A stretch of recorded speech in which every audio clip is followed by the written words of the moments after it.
और इसी बीच बड़ी खबर आपको बता दें, दिल्ली चुनाव के लिए बीजेपी की ओर से दूसरी लिस्ट अब जारी कर दी गई है। बीजेपी ने 29 उम्मीदवारों की लिस्ट जारी की है। चांदनी चौक से सतीश जैन को उम्मीदवार बनाया गया है और पवन शर्मा को उत्तम नगर से उम्मीदवार बनाया गया है। अब तक बीजेपी ने 58 उम्मीदवार घोषित किए हैं और 12 सीटों पर अभी भी उम्मीदवार घोषित होने बाकी हैं। तो बीजेपी की दूसरी लिस्ट भी अब सामने आ गई है। पवन शर्मा को उत्तम नगर से उम्मीदवार बनाया गया है और अब तक बीजेपी ने 58 उम्मीदवार घोषित कर दिए हैं। 12 सीटें बीजेपी के पास अभी भी बची हुई है, उनके उम्मीदवार घोषित होने अभी बाकी हैं।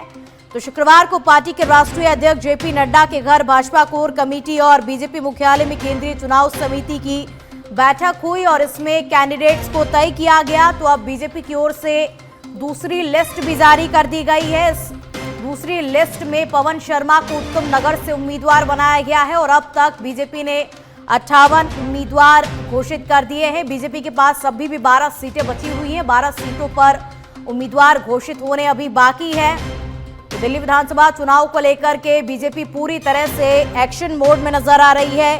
किसी भी हाल में बीजेपी दिल्ली विधानसभा के चुनाव को जीतने की तैयारी में लगी हुई है और अब बीजेपी ने 29 उम्मीदवारों की लिस्ट जारी कर दी है। चांदनी चौक से सतीश जैन को उम्मीदवार बनाया गया है और इसी के साथ आपको बता दें, पवन शर्मा को उत्तम नगर से उम्मीदवार बनाया गया है। तो 29 नामों की ये दूसरी लिस्ट बीजेपी ने जारी कर दी है। कपिल मिश्रा को करावल नगर से टिकट दी गई है।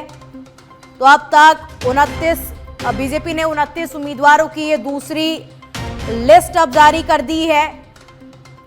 पूरी तरह से बीजेपी एक्शन मोड में नजर आ रही है। दिल्ली विधानसभा चुनाव को लेकर के 5 फरवरी को दिल्ली में विधानसभा चुनाव होने हैं और इसको लेकर के बीजेपी पूरी तरह से एक्शन मोड में नजर आ रही है। अब तक 58 उम्मीदवार घोषित किए जा चुके हैं। 12 सीटों पर उम्मीदवार घोषित होने अभी भी बाकी हैं। तो पवन शर्मा को उत्तम नगर से उम्मीदवार बनाया गया है। और अधिक जानकारी हमारे पॉलिटिकल एडिटर राजीव तिवारी से ले लेते हैं। राजीव, अब क्या कुछ अपडेट देखिए, अब बीजेपी की ओर से दूसरी लिस्ट भी जारी कर दी गई है, क्या कुछ पूरी जानकारी?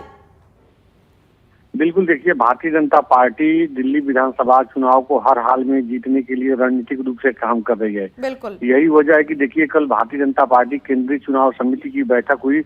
उस बैठक में उम्मीद थी कि सभी 41 उम्मीदवारों के नाम फाइनल कर लिए जाएंगे, लेकिन बीजेपी का जो फार्मूला है कि जो भी उम्मीदवार उतारा जाएगा वो जब सुनिश्चित कर देगा कि वो अपनी विधानसभा सीट पर जीत सुनिश्चित कर लेगा, तो उसी नाम पर मुहर लगाई जा रही है।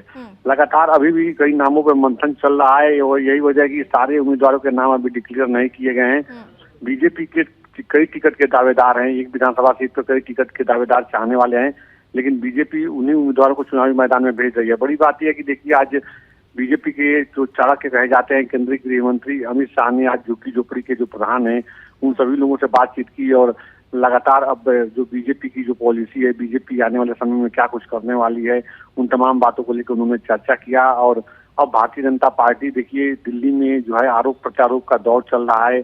एक तरफ देखा जाए तो जो आरोप प्रत्यारोप चल रहा है, कहीं न कहीं जो पूर्व मुख्यमंत्री अरविंद केजरीवाल हैं वो अब भारतीय जनता पार्टी को घेरने में लगे हुए हैं। लेकिन जो भारतीय जनता पार्टी की रणनीति है, चाहे वो पूर्वांचलियों को लेकर जो इस समय सियासत गर्म है या जो स्थानीय लोगों की जो समस्या है, उसमें भारतीय जनता पार्टी मजबूती से खड़ी है। आने वाले समय में बताया जा रहा है कि जो उम्मीदवारों के नाम नहीं डिक्लेयर हो पा रहे हैं तो एक दौर की और मंथन की जाएगी, उसके बाद सारे नाम फाइनल कर दिए जाएंगे। जी राजू, देखिए, इस दूसरी लिस्ट में 5 महिला उम्मीदवारों के भी नाम है, तो कहीं ना कहीं हम ये कह सकते हैं कि बीजेपी इस बार महिलाओं पर भी दांव खेल रही है, क्या कुछ जानकारी इसको लेके? बिल्कुल, देखिए, भारतीय जनता पार्टी की हमेशा से कोशिश रही है कि महिलाओं को राजनीति में हमेशा बराबरी की दर्जा दी जाए। यही वजह है कि देखिए, अभी आपने देखा होगा कि लोकसभा चुनाव के पहले लगभग सरकार की पूरी कोशिश है कि आने वाले समय में महिला आरक्षण दिया जाए सियासत में, और जो आने वाले समय में जो सर्वे करके जो सीट बढ़ाई जाएगी, पार्लियामेंट की हो या राज्यों में विधानसभा की हो, तो उसमें महिलाओं के लिए विधानसभा सीट सुनिश्चित किया जाएगा कि कितने % महिला के लिए आरक्षण है। हालांकि ये अभी लागू होने में टाइम लगेगा। फिलहाल इतना जरूर है कि महिलाओं को हमेशा बराबरी का अधिकार देने की भारतीय जनता पार्टी बात करती है और यही वजह है कि चाहे जो भी दिल्ली विधानसभा चुनाव की बात की जाए या दूसरे राज्यों में विधानसभा चुनाव की बात की जाए, जो पार्टी में जो योग्य उम्मीदवार होती है महिला, उनको टिकट देकर चुनावी मैदान में उतारा जाता है और इसी क्रम में माना जा रहा है। क्योंकि देखिए, दिल्ली में जो महिला सम्मान की बात अभी चल रही है, महिला सम्मान की बात आम आदमी पार्टी कर रही है और ऐसे में तमाम जो बीजेपी की महिला नेता हैं वो भी सड़क पर उतरी हुई हैं कि जो महिलाओं के लिए जो समस्याएं हैं, जो सुरक्षा व्यवस्था की चुनौतियां बनी हुई हैं, जो उनको पानी नहीं मिल पा रहा है, जो रोजमर्रा की वस्तुएं वो नहीं मिल पा रही हैं, तमाम जो दिक्कतें हैं उनको लेकर वो मुखर रही हैं। तो उन तमाम पार्टी के जो लीड की हैं जो महिला नेत्री, तो उनको पार्टी चुनावी मैदान में भेजने की तैयारी में है और 5 उम्मीदवारों के नाम का ऐलान किया गया है। देखिए, एक महिला नेता जो है नुपुर शर्मा, उनके भी नाम को लेकर के सियासत गर्म है, क्योंकि हमेशा उनका एक बयान आ गया था, विवादास्पद बयान था, लेकिन क्या पार्टी उन्हें चुनावी मैदान में उतारेगी कि नहीं उतारेगी, इसको लेकर के सियासत है। तमाम राजनीतिक दल के नेता अभी से उनको लेकर कमेंट कर रहे हैं।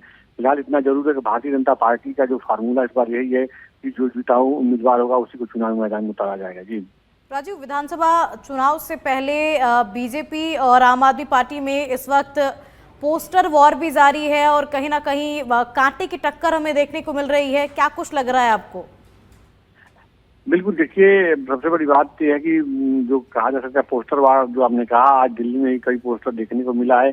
अपने अपने हिसाब से चूंकि आरोप प्रत्यारोप जो नेता लगाते हैं तो पोस्टर वार के माध्यम से चूंकि जनमानस को एक मैसेज देने की कोशिश करते हैं। बड़ी बात यह कि देखिए, इस बार दिल्ली की जनता पूरी तरह साइलेंट है, किसके साथ जाती है यह देखना महत्वपूर्ण होगा। क्योंकि देखिए, इस बार कांग्रेस पार्टी भी बड़ी मजबूती से चुनाव लड़ रही है, क्योंकि कांग्रेस पार्टी का यही मानना है या आम आदमी पार्टी के जो रणनीतिकार हैं उनका यही मानना है कि जब कांग्रेस का जो सियासी जमीन खसकता है तो आम आदमी पार्टी मजबूत होती है।